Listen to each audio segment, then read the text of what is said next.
So, good morning, good afternoon, and good evening, and welcome to another edition of the Pure Digital Passion podcast. I'm your host, Moses Kemibaro. Today, we have the honor of speaking to Russell Southwood, a veteran analyst in African telecoms and internet policy.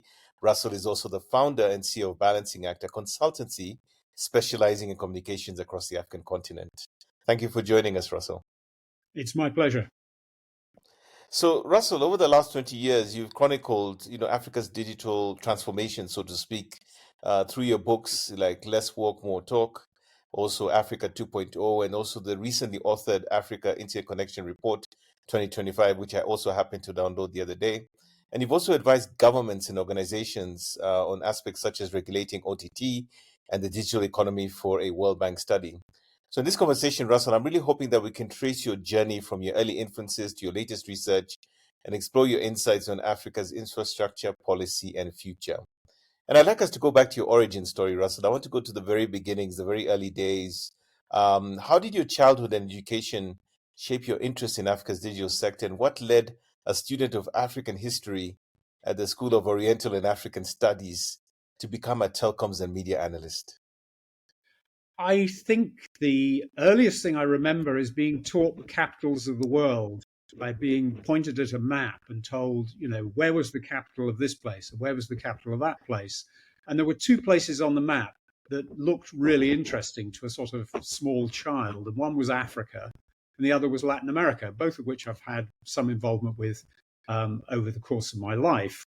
The second thing, I guess, was that my father was in the military. And as a result of that, we moved all over the world. So by the time I was 11 years old, I'd moved 10 times. And that was before I went to boarding school. One of those trips was in 1959. I spent a year in Kenya at what was the Spread Eagle Hotel. And we lived in the hotel throughout what is now the Safari Park Hotel, and at which point I was 7 years old.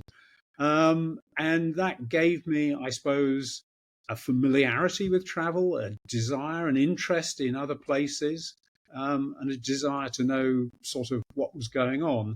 SOAS is sort of slightly more complicated because my original passion had been Latin America, but I didn't speak Spanish.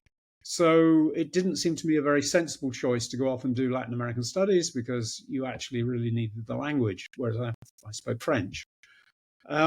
So I was taught African history and geography by, among other people, a man called Richard Rathbone. And there was really nothing to do with technology in it. But what it did give me was a very good grounding in the fact that Africa had a reality that was beyond colonialism, and that it had a history and a cultures, and that these were enormously important. I have to say that when I published the book, Africa 2.0, Richard Rathbone was kind enough to write me a little endorsement for it. And one of his points was that, unfortunately, too many modern African historians had not paid enough attention to the actual impact of technology on contemporary African culture. Fantastic. And I mean, when you think about maybe your early experiences or any mentors that you had who sparked your passion for telecommunications, the internet, and broadcasting, are there any names that come to mind? I think I came to telecommunications really from the internet and the digital. I was never a telecoms engineer. I never did anything like that. I suppose my biggest mentor was a guy called Christopher Roper, who ran a company called Latin American Newsletters, which I worked with. I was peripherally involved in transforming the database that we had of all the newsletters into Nexus, which was a kind of proprietary version of the internet. You could search this enormous database. And secondly, taking all the typed output on typesetters and putting that into digital form. So at an early point, I was familiar with small Apple Macs. I did, spreadsheets on VisiCalc. So I had a kind of digital version of the world, and that was kind of the thing I did, and it was part of my professional life. And I got involved in editing a book called The World Wide Up by a guy called Brian Murphy, and began to understand the significance of this some way back in the 1990s. But I didn't come to Africa until the year 2000. And that was as a result of having read an article in Wired magazine by a guy called John Perry Barlow, which was sort of half crazy kind of Californian nonsense, and the other half absolutely brilliant, saying, this is great. The continent has multiple cultures. It has multiple riches in terms of culture, and that digital will somehow make this happen for Africa. And he was sort of partly right and partly wrong, but it inspired me. And I went off and visited 5 countries and started talking to people, interviewed various people, and wrote a little thing which was really as simple almost as, this is what I did on my holidays. And in those days, you could turn up in an African city and say to somebody, I'm from London. I'm only here for sort of 4 days. I'd like to talk to you about the internet. So I talked to all sorts of people, did this thing, and then people started sending me material. So somebody sent me material from Madagascar, on which I based a kind of Madagascar internet profile. And there was a guy called James Cochran who used to work for USAID, who said, if you want to make yourself useful, do a newsletter. So I started doing this weekly newsletter, which was my way of learning, because what I would do is I would bring together all this material and would send it out to people who requested it. And it was like a kind of shared intelligence service. So it was giving back something. So I could then ask people for information and say, okay, can you give me this? And then they could read the newsletter because it would give them something. So that was how it started. And there was no great strategic plan. I didn't sit down and say, this is my way to conquer the world or anything like that. It just, I kind of felt my way into it. And over time, picked on issues, particularly the monopoly on the international fiber cable around SAT3, that began to ring bells with people, and then people came in my direction and I went in theirs. Fantastic. So I want to talk a little bit about balancing act. I mean, that's probably one of the things that you're most known for. And it's been around now for over 20 years. I'm just curious about your vision when you founded this, because clearly there was an element of publishing, you were documenting, you were kind of, you had this sense of what's happening on the ground. And then this consultancy and research business focused on African telecoms and media emerges. And I'm just curious about how that came about, and then how do you finance and actually launch it?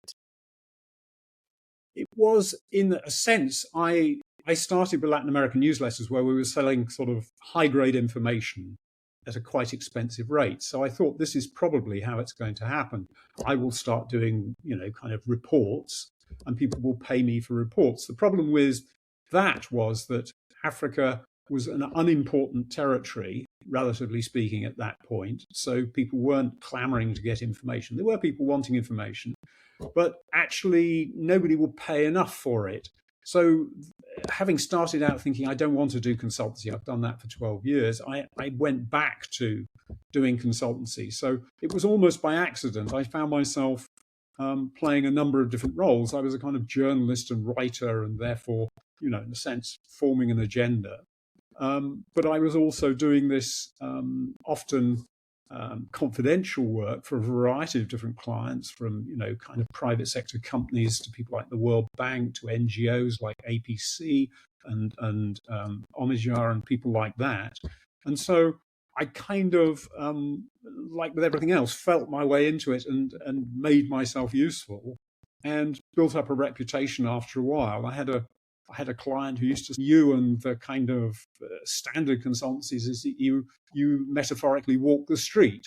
And I think that was true. I spent a lot of, I used to spend about a quarter of my year in Africa and talking to lots and lots of people. And that's how I learned. I talked to lots and lots of people and listened quite hard, and slowly built the business up. And as time has changed, if I had been a different person, I would have built the equivalent of an African informer,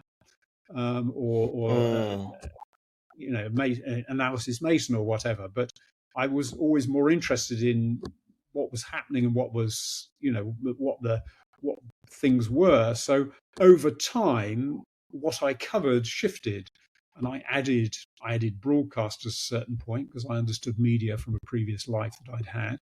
And I added whatever. And, like with data centers, the proper arrival of data centers. I had a client way back in 2008 for data centers, but it wasn't till the last, I don't know, 5 years that it became significant, really pan-continentally. So just keep adding things that made sense and that people wanted, so long as they were sort of sufficiently in the core of what I thought I could provide and what I understood. So I'd like to switch gears and maybe talk a little bit about the books, right? And I think this is one of the hallmarks of your career and what you've done. You've got Let's Walk, Talk More from 2009, where you're talking about the rise of, the mobile operator formerly known as Celtel. As we know, that brand no longer exists on the continent and the impact it had on the continent. And then, of course, Africa 2.0, which came out a couple of years ago, that covers kind of like the 35 years of essentially Africa's telecoms and internet, transformation. And what are the core themes or surprises that you found in these projects? I'm just curious in terms of, you were obviously there, you were observing, you were documenting, you're talking to all the different players in these spaces. And I'm just curious to understand what are the things that came out of that for you, and possibly even the surprises or the unanticipated insights as well. Well, if we look at Let's Walk, We'll Talk, the team that did Celtel were a fantastic group of people, of whom Mo Ibrahim sat at the top of the pyramid, but there was a good 20, 30 people, all of whom were fantastically interesting. And what you realized was that a company like Celtel, African executives who worked in one opco in Celtel and then went off and worked in another African country. So it was breeding a set of managers who had this kind of wide breadth of experience and who really understood not just their own country, but the continent, and to some degree international business as well. So it changed that. I think the other thing it did, and this was in a way it came with a certain rhetoric, that all those adverts that you used to get for mobile phones, the smiling person, speaking to their family, holding the phone and let's talk and, it's great and all the rest of it. These were aspirational. And the mobile phone was this great aspirational device. You can't imagine how depressing Africa was in the 80s and 90s. You had apartheid was still with us. And you had rulers. The man who ruled Togo was there when I was a school child and was still there, sort of almost when I started doing Balancing Act. An entire lifetime, you have these rulers who never go away, so nothing ever changes. It's all the same group of people. And the energy and the money that mobile brought in began to change what people believed that the continent could do. Now, of course, there were bad things as well, but, it provided a kind of forward movement in a way that was hard to see if you were in a country, if you were there in Kenyatta's Kenya or it didn't feel like it was a place that was going places. Whereas as the continent changed with the arrival of mobile, a very different place. So that was sort of the story of Let's Walk, More Talk. And I think Africa 2.0 is interesting because you'll know, Moses, you and I exist in a world which is the sort of African tech scene, which is like any tech Correct. scene.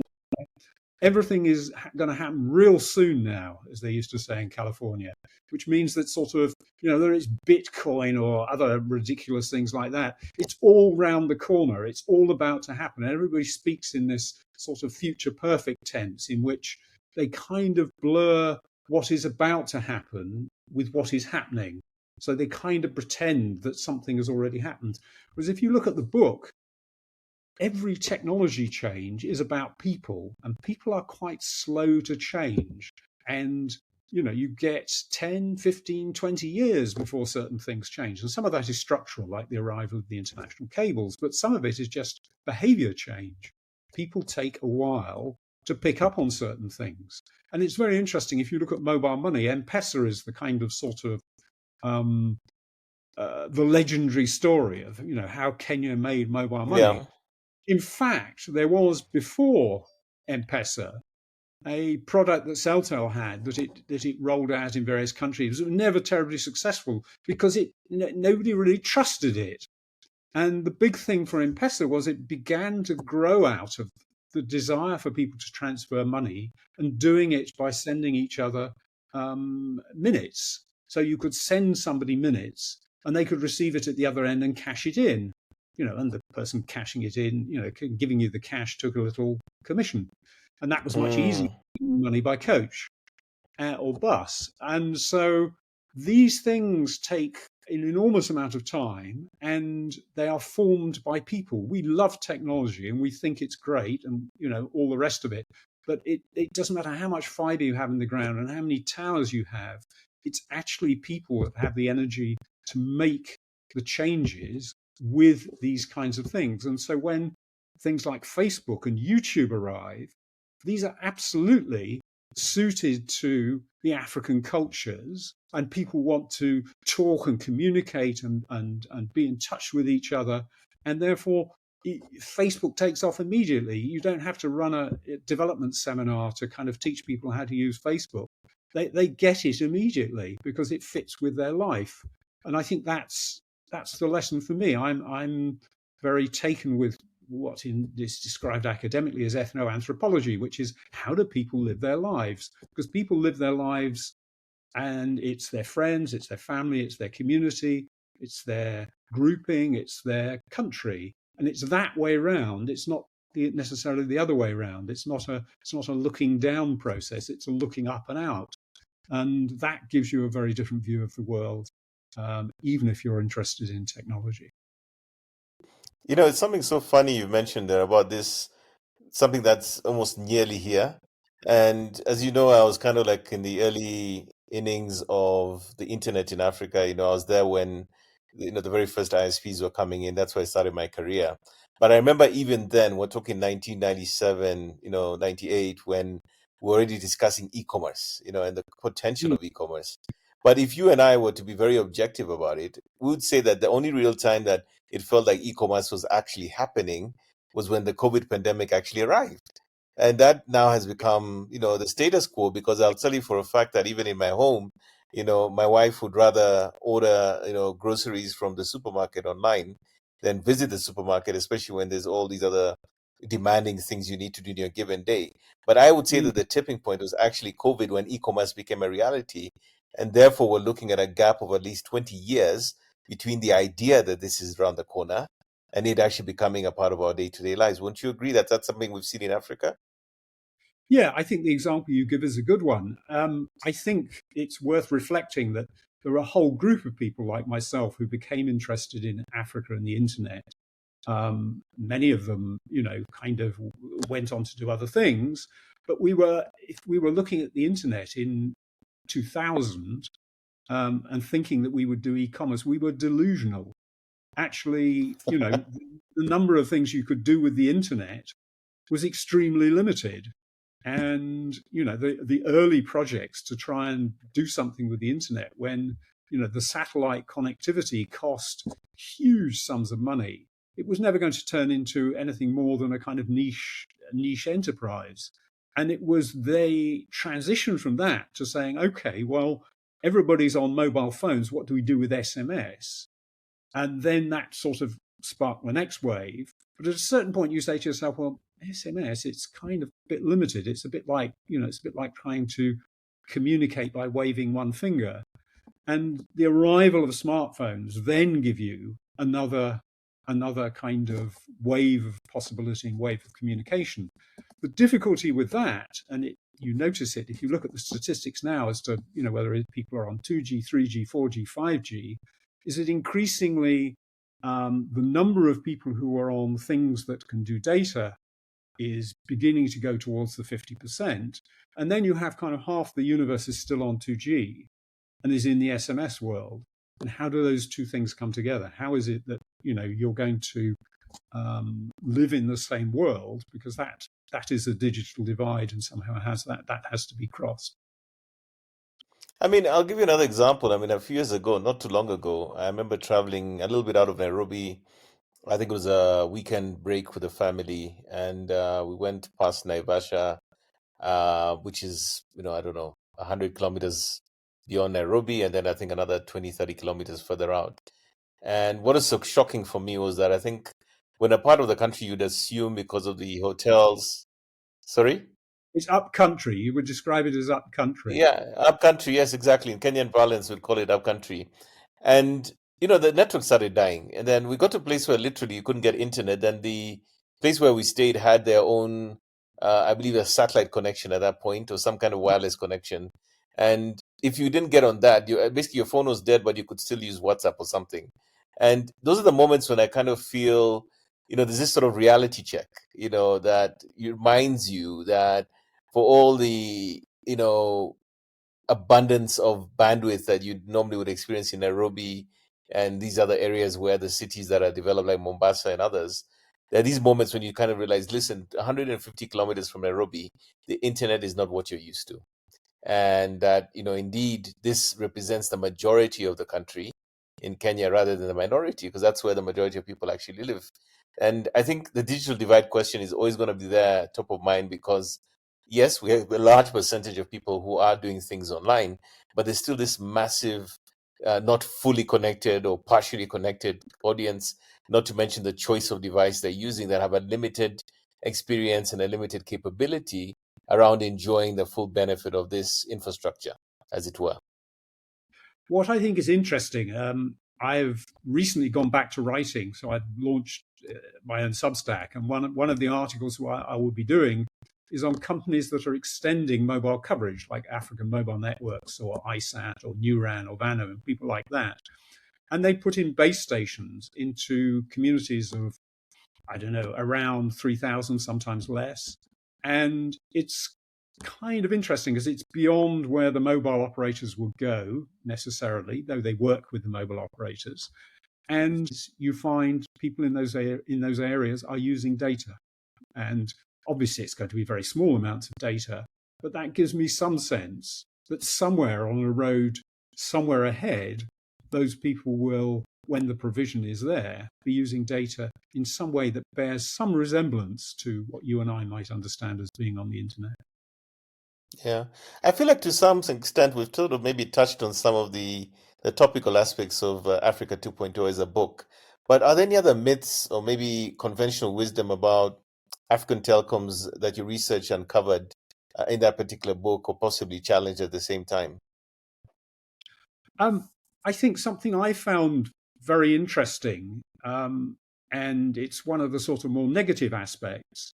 And I must say, I didn't think about it greatly at the time, was this idea of patronage capitalism. So you have a Mm, country, the president has his friends, the friends get the business opportunities.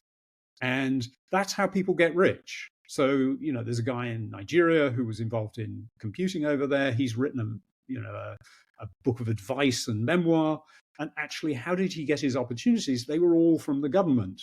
And if you look at lots of people in Nigeria, all of those opportunities that created their wealth essentially came from the government.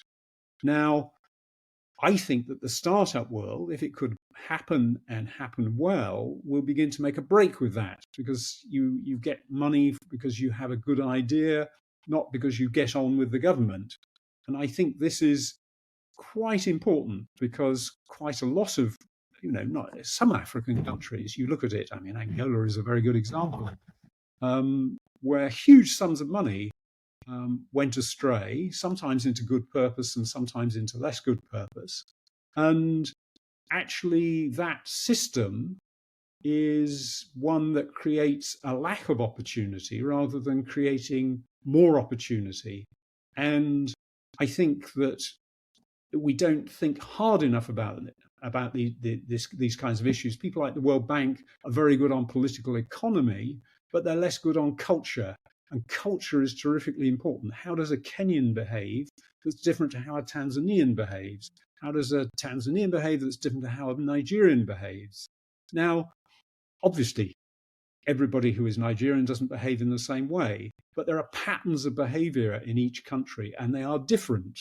And it's as well to understand those patterns of behavior and the culture, because technology fits into that, not the other way around. So I guess culture is one of the things I put up there. The other thing too that I think people don't pay enough attention to is literacy. People don't say, "Oh, we've got mobile phones, don't need to read. That's all good."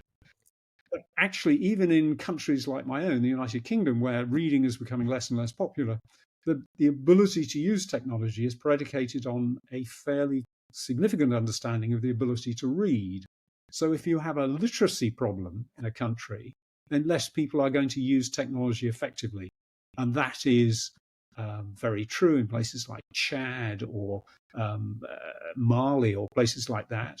That also creates another divide because men tend to be more literate than women, and that creates a set of relationships which again mean that only half the world gets those opportunities. Wow. I think they remind me of a famous line I think we've always had, quite often in life, it's not what you know, it's who you know, hence the patronage, support that many entrepreneurs have sometimes across the African continent based on that political support. Um, but switching gears, I'd like to come back to your African Interconnection Report 2025, which I'm still digesting. It's a fairly long read.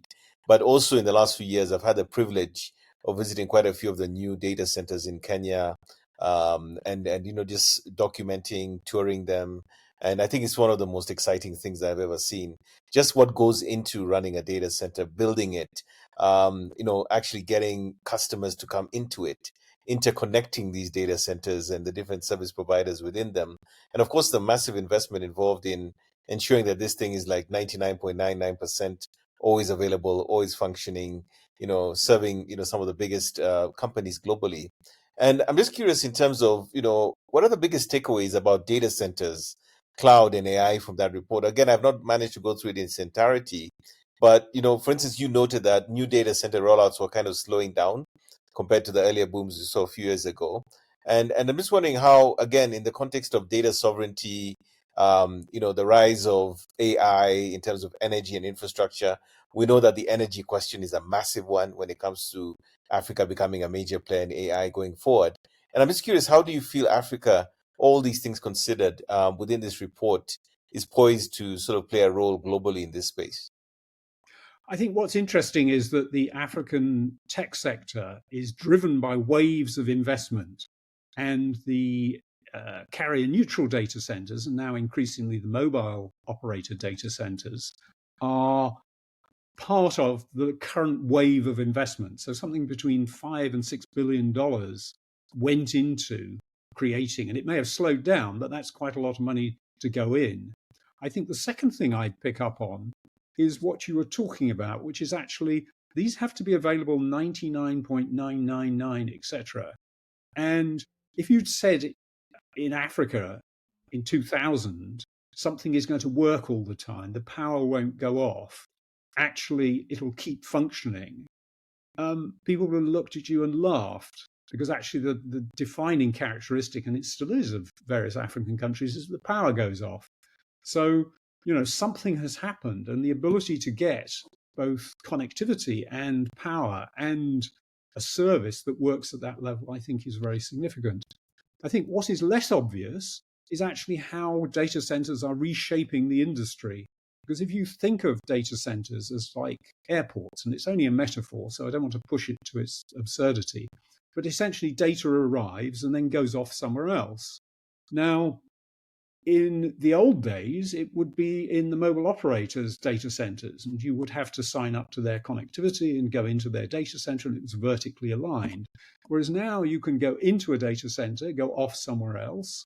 The IXP allows it, to be able to local data stay local, and the industry begins to sort of reshape itself in a slightly different way. It's less centered around mobile operators, and that, I think, has consequences for the future, which we're only really just beginning to kind of see our way through. And I think it's brilliant, especially, you know, like again, recently I visited one of these data centers, well, I'd say probably about a year ago.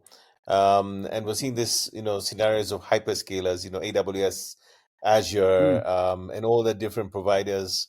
Is there a movement towards more of a regional sovereignty around data, with data infrastructure? Because you got to get a sense that can we really afford to always be, Africa has so many countries. Does this make sense?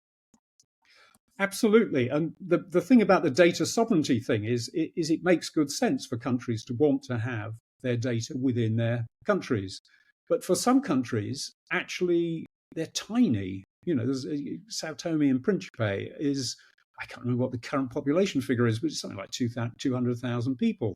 So it doesn't really make sense. So yes, obviously, to have Africa as a kind of regional data territory makes a lot of good sense. I think we're some distance from that, but I think in time that could become a reality, and that would make a lot of sense, and it would be good to have that. The other thing that is kind of interesting too is that Africa has quite a lot of renewables. Kenya in particular has a lot of renewable energy, and that will make it quite good for serving some of the demands that AI brings to the continent.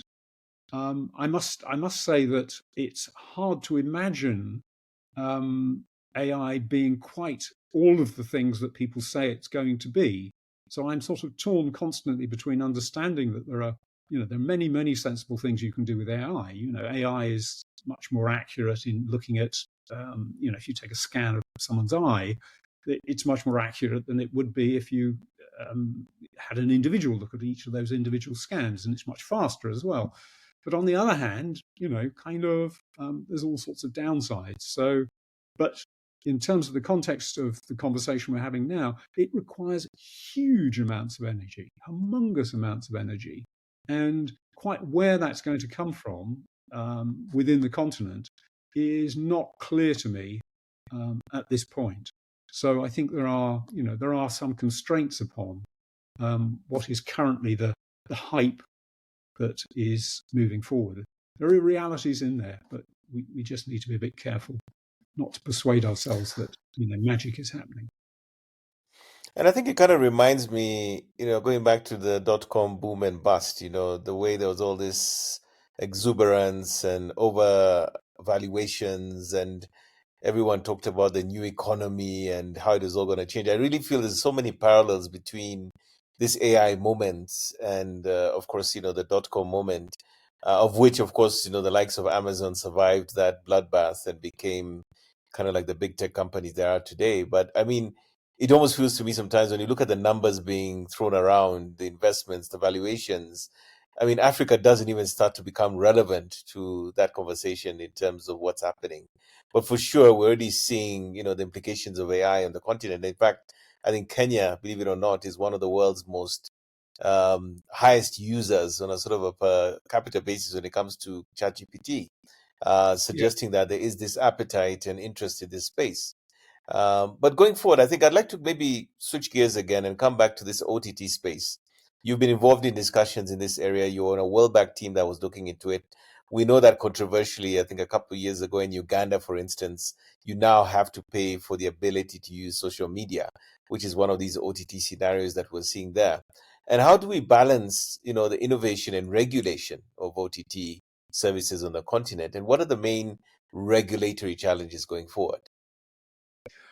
I think they're the challenges that are anywhere. And as somebody who believes in, more free speech rather than less free speech, that the difficulty is always it's a balance. You have to strike a balance. There are obvious things. You don't want people seeing images of child pornography. You don't want people encouraging people to kill each other. You don't want all of those kind of bad things. You don't want, and that's all fairly obvious. But the difficulty then is that as you move into saying to people, well, you need to control this, how do you control it? Because you're controlling a set of companies that are international companies. So, Meta is not an African company, doesn't necessarily have, subsidiaries in the countries that it's in. And so you have that continuing problem, which is actually how do you address these entities? And the worry that I sometimes have, which is that African rulers are inclined quite often either simply to switch the internet off because it's inconvenient at particular moments, after elections, during moments of high political tension, etc., etc. But there's also a thing which is kind of, if you don't like the message, then you start attacking the messenger.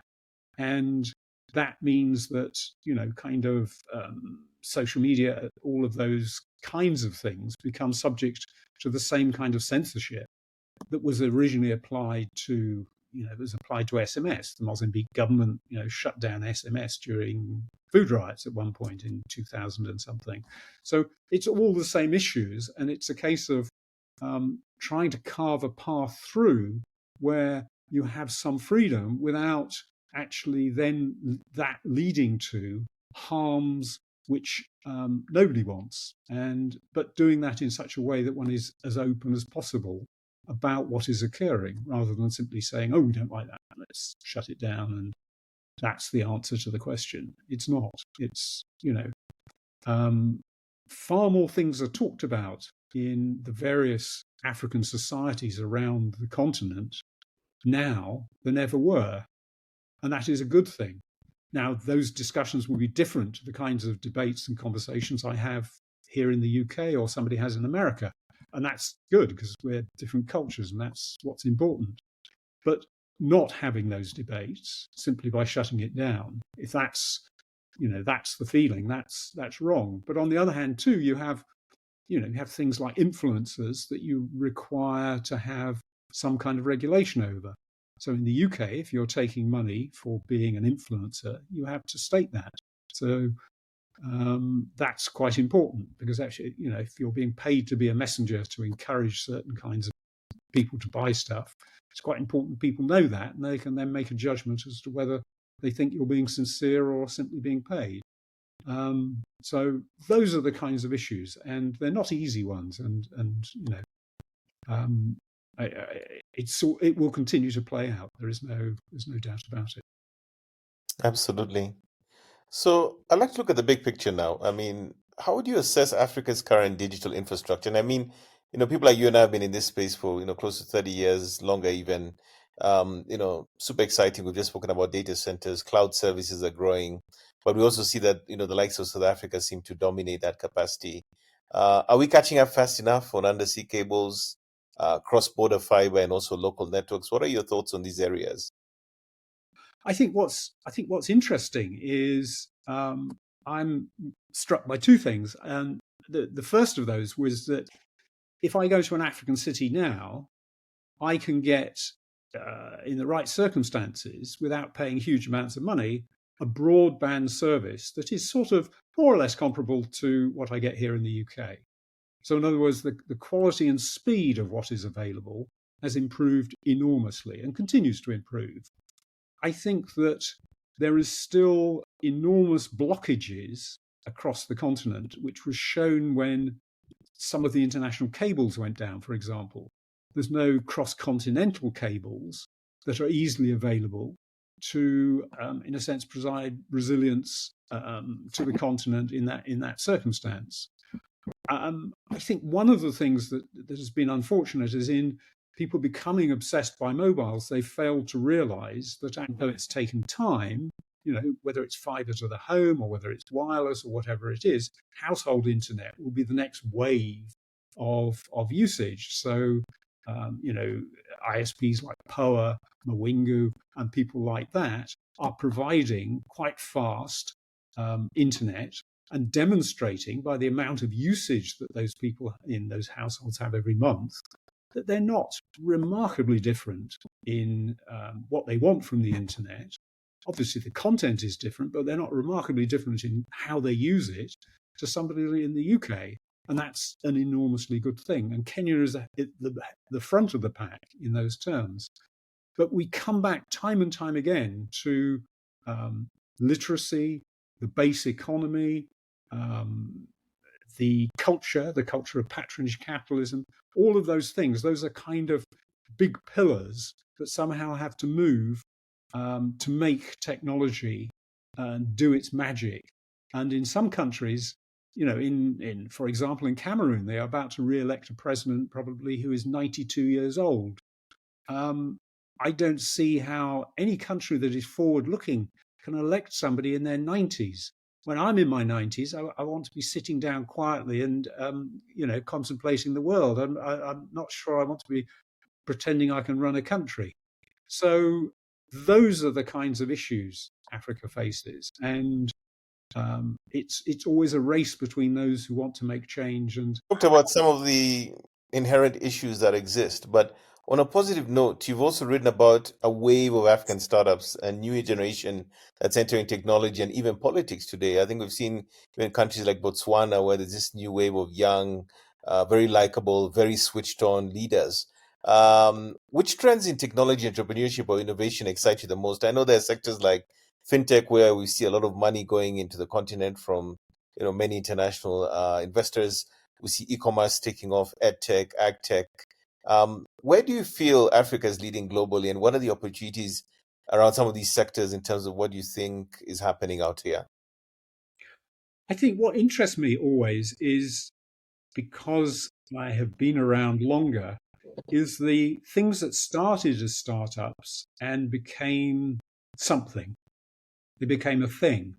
So somebody like Daria Kujo's Onic Africa, Tai Obiosu's Paga, those are companies that have been around 10, 15 years, and they have grown and grown and grown. So I'm always interested if a startup says to me, we're going to do X and we're going to do Y. There's an awful lot of focus on how much money is raised and whether you're in round 1, round 2, round 3, startups that are actually genuinely able to attract people to use them, and attract people to use them for significant reasons which will change lives, and do something different. And I think that the kinds of startups that do that will succeed because they are the long-term startups. And I think there are terrific opportunities, particularly in the more developed countries in Africa, like Kenya, Nigeria, South Africa, and so on and so forth. Some of the Francophone countries like Cote d'Ivoire and Senegal, where those startups will make an enormous amount of difference. But you mentioned it earlier that many of the countries in Africa are quite small. So how is it that the startups are going to roll out in several countries? How is it that they are going to find users across several countries? And I think one of the things that the startup sector maybe needs to think about quite hard is you really need to understand the industry that you're going into. Far too many people think, I've solved a problem. Solving a problem's really only the smallest part of it in some ways. Actually, it's about, how can you work in an industry to deliver something that is very different?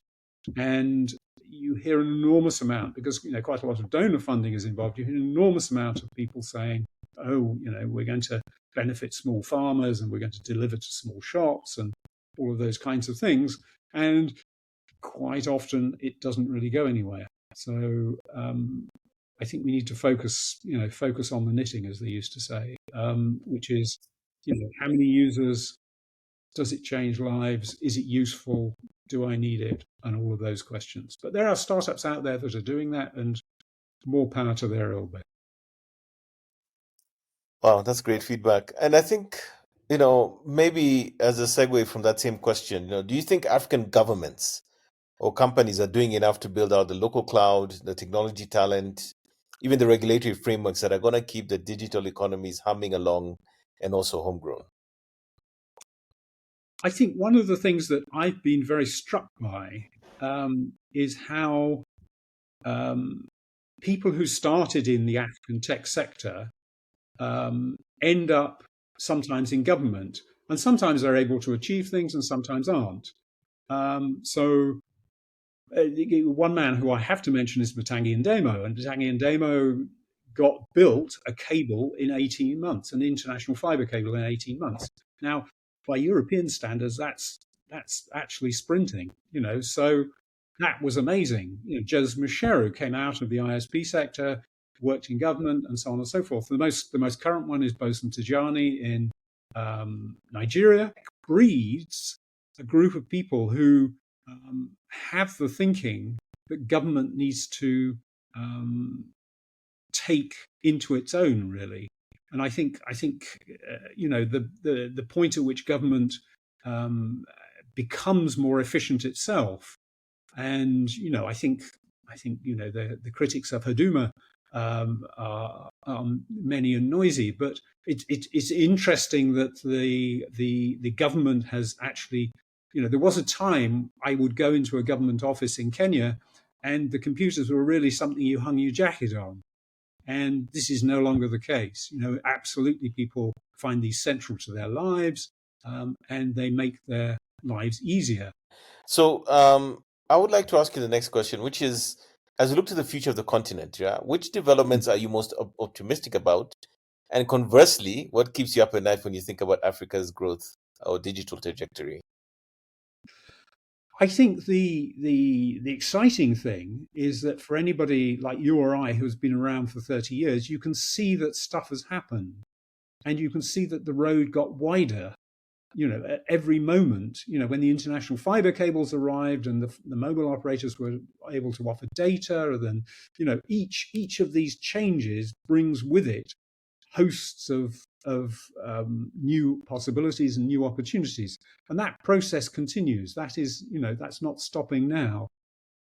I think what keeps me up at night is how on earth the energy will be found to power this revolution, because unlike telecoms, which has been relatively fast, and the liberalization of telecoms, the fact that there were private mobile operators and they were able to do things that government couldn't do, is not the same for the energy sector.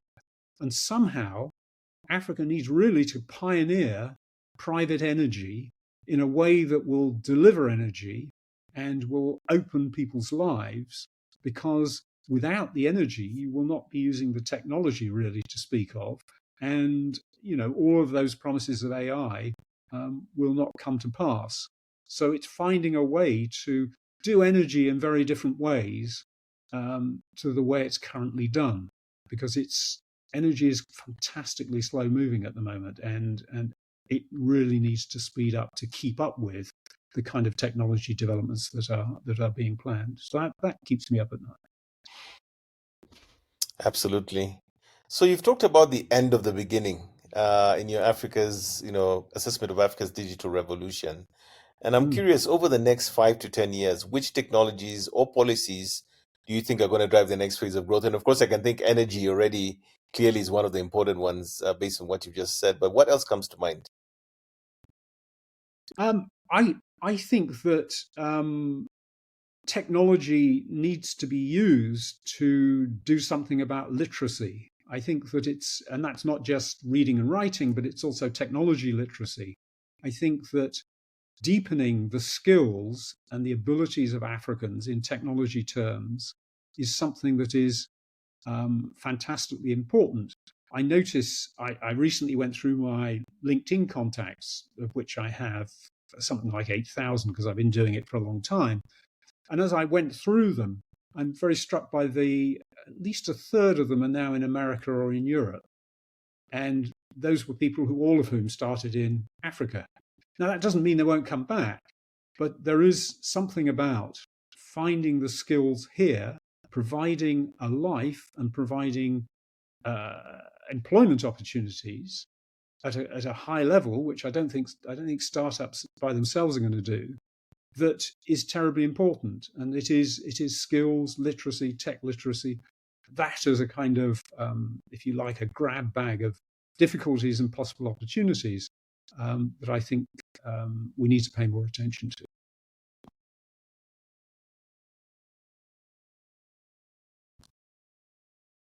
The microphone is off. Let's talk about inspiration. What topics or questions currently capture your curiosity?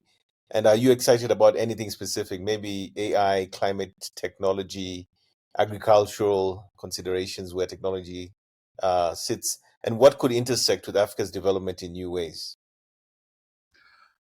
I think AI has all sorts of possibilities and opportunities, but for the foreseeable future, Africa is going to be a consumer rather than a producer.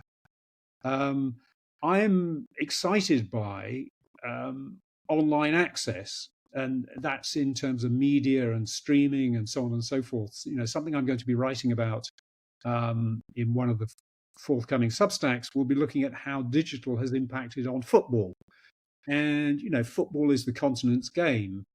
When I first started traveling around Africa, people would say to me, "Do you know David Beckham?" Assuming that kind of everybody knew everybody in the UK.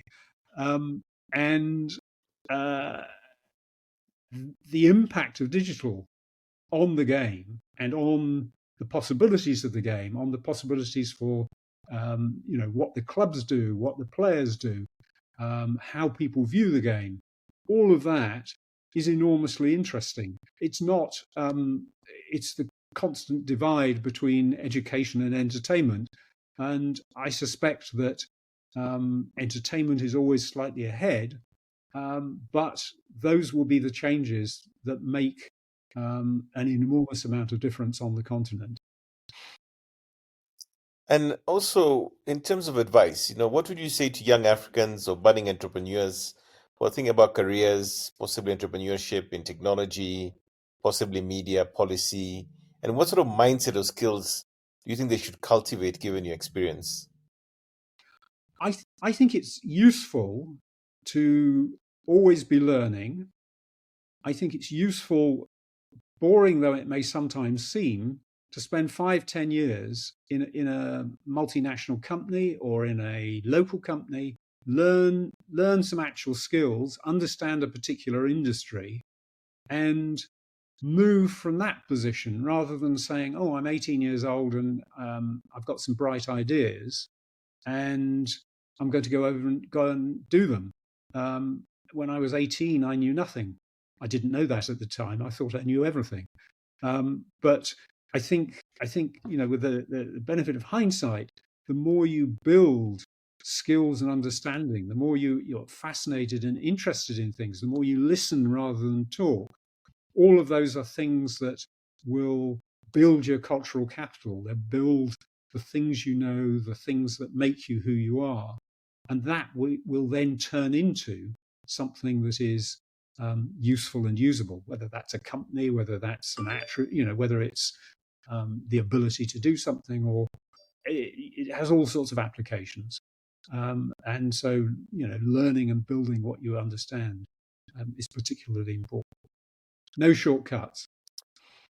Absolutely. Russell, thank you so much for joining us on this podcast session. I think you shared so much in what is literally in about an hour's time. Your depth of experience, your insights, just the perspectives you have, given the fact that, you came from the UK, spent a considerable amount of time across the continent, understanding the fabric of technology, of telecommunications, of broadcast, and of course, the research that you continue to do in all these spaces in terms of where we've been and where we're going. And I think to our audience, I really hope that this particular episode's given you all sorts of interesting insights into Africa's digital transformation.